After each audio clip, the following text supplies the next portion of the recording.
All right, got some more clips that the mainstream media doesn't want you to see that they try to hide from you. So let's check it out. And of course, God. Without God, none of this would be possible. Shout out the Bronx. Thank you guys. I love you so much. I've been in rooms at the top of the top, which albums are prayed over demonically. Music is prayed over demonically. That goes out to the world, goes out to the radio stations, goes out to the public. And when you see that stuff and know that stuff, it's frightening. What do you mean by that, Shane, prayed over demonically? Rituals, ceremonies to give light to the devil, to Satan. It's a satanic music industry. If you look at what the music is today, the industry is today, for all your Sam Smiths to your Dojo Cats to your Beyoncés they are so demonic, it's unbelievable. And we can't, it's in front of us. It's something that we kind of go, oh, it's just music. But it really isn't. It's absolutely taken over the world, taken over our children, and taken over everything that's coming to the times of world crisis. Yeah, I mean, the music industry was infiltrated and taken over by the evil decades ago. A lot of, people have said that a lot of music has like witchcraft in it. It has spells in it that people are they're singing along with the song and they don't realize that they're actually repeating a spell or something demonic or evil or satanic. They don't realize that they're doing that. Yeah, and they infiltrated it because so many people look at these musicians as their idols, right? I mean, look at Taylor Swift. There are so many people who will do anything that Taylor Swift says. You know, We make music for a purpose. It's not just background music, or it's not just, fluffy, light stuff. This is not elevator satanic music. It's ritualistic music. It is music that by even the act of listening to it, you are participating in a satanic ritual. How does it make you feel? It's very stirring. It's very emotionally charged. You can't listen to this music and say you don't feel something, because you do. I'm sure you would probably feel either hate or fear or rage or something. You're pretty good at marketing yourself. That's the devil's place. Illusion and showmanship. You mean the devil is alive and well at Madison Avenue? Of course, advertising I think is the you and I devil's agree with that. The act of manipulating and using the will and using ritual to create change is, by any definition, satanic. And anyone who does that is, at least in ipso facto, Satan. What would be the effect if we wind up with digital programmable currency? If we move there, then if I want you to not be able to leave your home, your money won't work if you leave your home. If I want you to be able to eat foods made with insects and not be able to buy real meat, your money won't work to buy real meat. If I want you to take a vaccine a month and I mandate vaccines for you and your family, if you don't, I'll turn off your money. So I have complete control of your food, your healthcare, your spatial travel, everything. So you are no longer in a democracy or a democratic republic. You are in a slavery system. All right, so let me get this shit straight. You're allowed to hate my culture, my country, my ancestors, my religion, and the color of my skin. But if I say anything back about that, that makes me a racist and a bad person. Does that seem retarded to anybody else, or is it just me? Excuse me, what did she say? Our kids are trans as well. I have a trans child, yes. We knew before they did, so I asked one of my trans friends to come over. Hey, can they just meet you and, see you and ask possibly inappropriate questions because they're 7? When I was 7 years old, I thought I was Superman, and I was worried about kryptonite. I wasn't worried about asking my mom's friends what having boobies is like. And you said that you knew your child wanted to be trans before they even knew? Jesus, when are you coming back? Cleanup has required digging many, many layers below the surface to get out all of the toxic material before people can begin to go in and start to apply for the permits that they'll need to start rebuilding. Do you think this was on purpose? I don't. I'm saying that not just because of belief, but because I went there. Thankfully, I was able to take leave and get back to Maui as quickly as possible. I was like, I think it was the second or third day after the fires, and I wanted to know what happened. And speaking to the firefighters, the convergence of events that resulted in these hurricane speed winds funneling through the valley essentially turned this situation into what they described as a horizontal blowtorch that then went directly across that side of the island and within minutes raising everything that was in its path. This girl stole a pro-life bumper sticker, but you have to see what happened to her after that. To the person who lost their pro-life bumper sticker, I have it. If you want it, you can Venmo me. $300 and I'll give it back. But all the money is going to the National Network of Abortion Funds, so... That video you just saw of a woman stealing a pro-life bumper sticker straight off of someone's vehicle and saying they won't give it back unless they donate money to an abortion fund was me 4 years ago. So what happened? How did I go from someone who believed in abortion all the way up until the point of giving birth to now someone who believes in biblical truth? Long story short, my life got changed by Jesus, and he's changing me inside out every single day. And I think it's so neat to look back on videos like that and see just how far the Lord has brought me. It wasn't my social circle convincing me. It wasn't politics. It wasn't social media. It was nothing but the presence and the conviction of the Holy Spirit that changed me from the inside out. God can transform anyone, and he'll meet you right where you are. Follow for more truth. Yeah, and this is just more proof that the left is run by evil. It's run by demons, right? Because if you think about it, what is evil like? What do demons like, right? They like death. They like destruction, right? That's why they're pro-abortion, because they want to kill babies, right? They like messiness, right? Anything that's unclean, they love it, right? The way normal good people, we like cleanliness, right? We want to keep our lives clean. We like things being neat and tidy, right?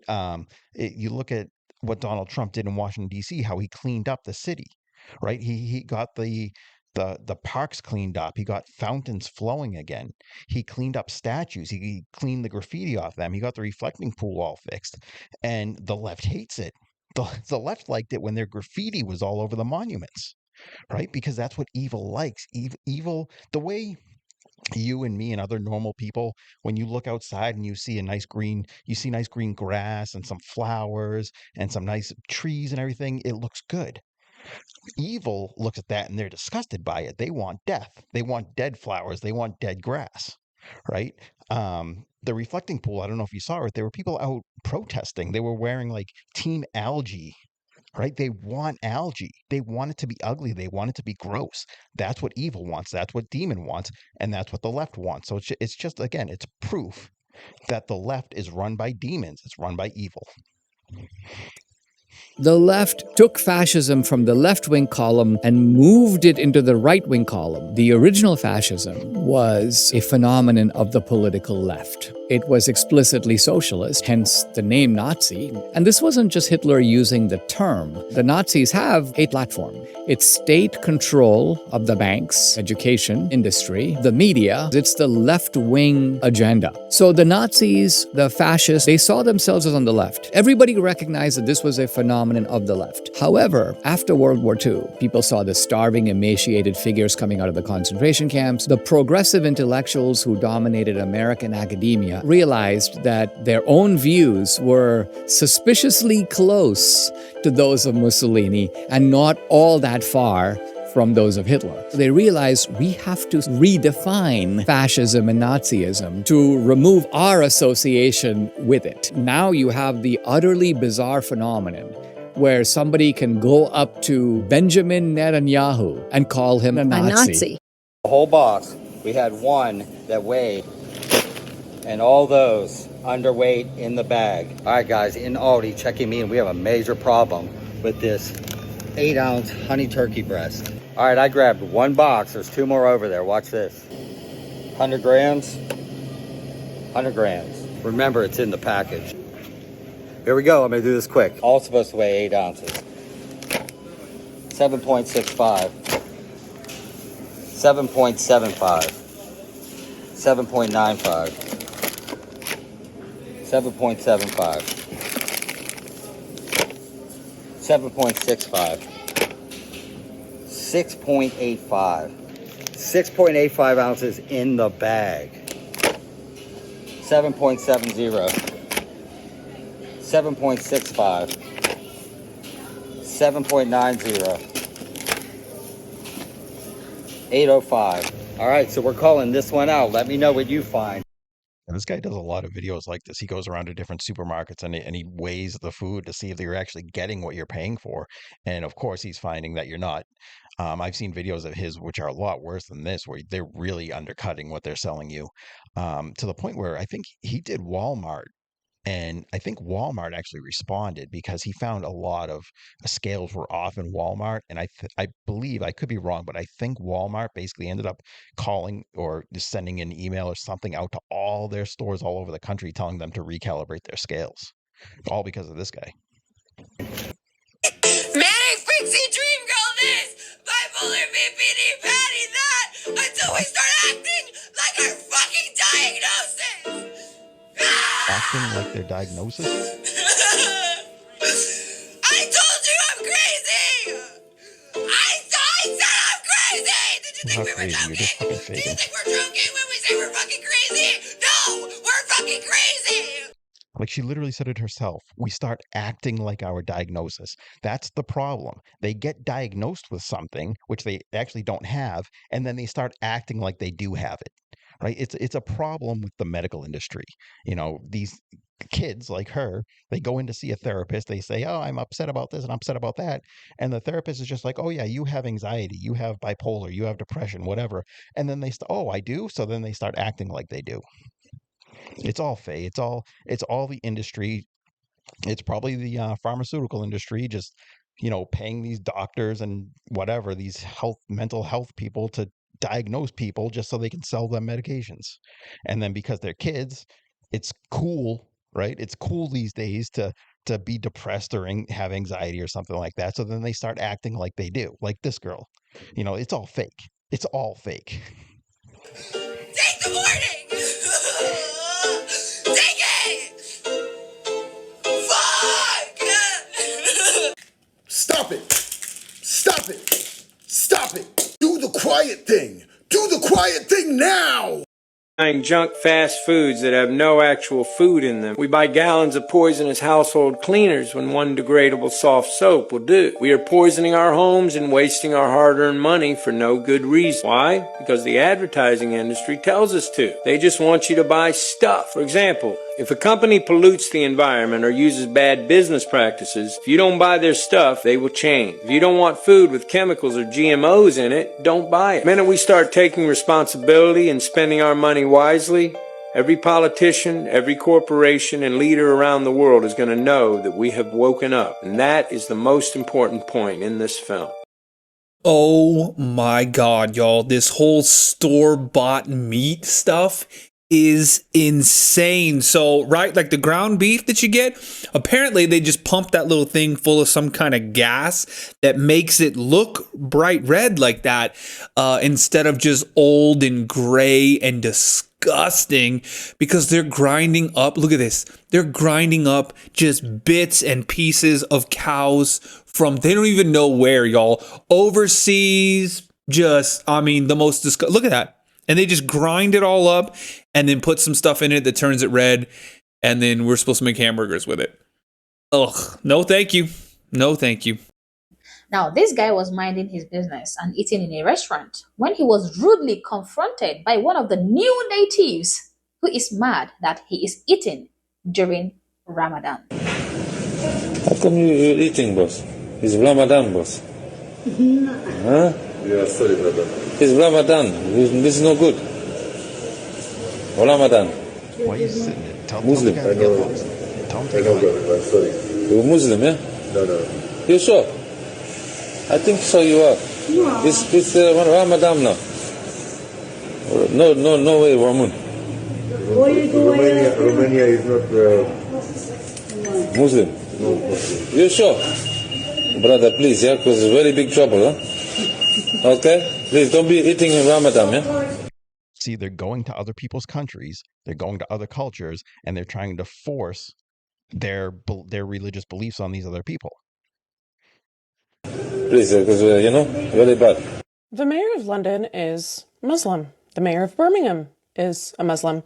The mayor of Leeds is Muslim. The mayor of Blackburn is Muslim. The mayor of Sheffield is Muslim. The mayor of Oxford is a Muslim.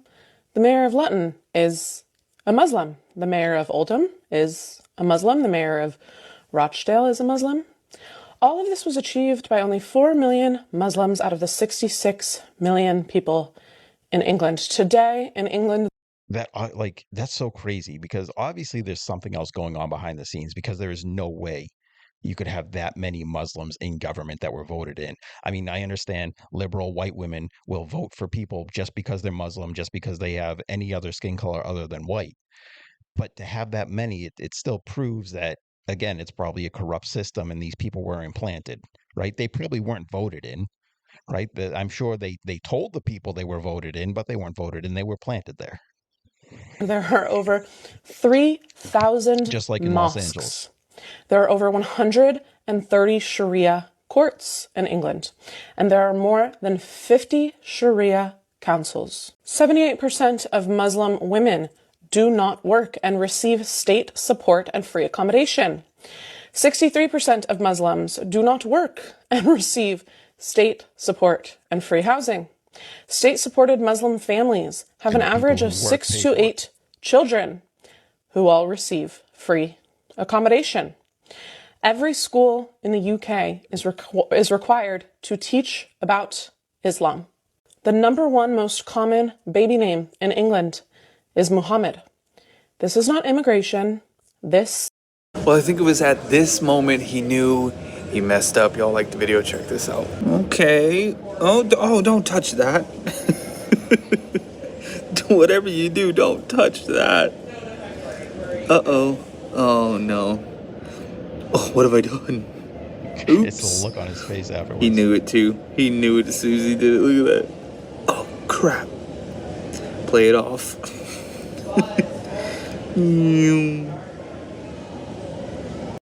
Finally, people are waking up. I'm officially coming out as a Republican. Uh-oh. The left has truly swayed me over to the right. And I think they're proud of it too. Because they're just white liberal women coming to my page when you don't know me to find videos of me grieving my mom and just misgendering my mom to try to offend me. Like, I don't get offended by pronouns and little tiny words. And the fact that you would even go to like my page to on my mom. It's because they're mentally ill. Is this you trying to convince me to get to your side on the left? So yeah, at this point, I'm coming out. I'm voting Republican down the line. And next thing Trump should do is bring back insane asylums and put these people in it. Thank you. Afghanistan is so that you can't even comprehend it until you're there. Once you're there and you see it and you understand it, you become so cynical. You're almost like, this culture is like unfixable. Most people just don't know that a place like that exists. That's so down to its core. We was talking about how these guys have these boys, they have their harem. The number 9 boy. What's that? That's what the Egyptian special forces called him, the number 9 boy. He's the boy that gets... Every Afghanistan village had a... What do they call it? The chogi boy? Basically, the 12-year-old that gets raped. I got an email from someone claiming to be from the Democratic Party. And they said, what would your rate be to post positive videos about Joe Biden? And I replied back, honestly, I know nothing about the economy. I don't pretend to know anything about the economy. And I know nothing about politics, and I'd rather stay out of it. So they responded back, we understand you're not a fan of the Democrat Party right now. How much would it cost? I was like, you know what? I wonder how bad they want me to post this. 50 grand. And they said yes. Politicians are quite literally buying online support because they know how popular it is. But the problem is, a lot of people who don't see videos like this exposing it really think that their favorite influencers and stuff actually support these things. What do you guys think though? I mean, to me, it seems like bribery. It's like buying votes, and I'm not a fan of that. I'm a fan of people doing their own research and actually understanding what's happening. It's manipulative. It's a little bit underhanded and a little bit evil to be tricking an entire generation of phone users into supporting you because you're paying their favorite content creators. All right, so that's all I got for you today. As always, head down to the comments section, leave your thoughts and opinions on any of the clips that we saw today, and thank you for watching.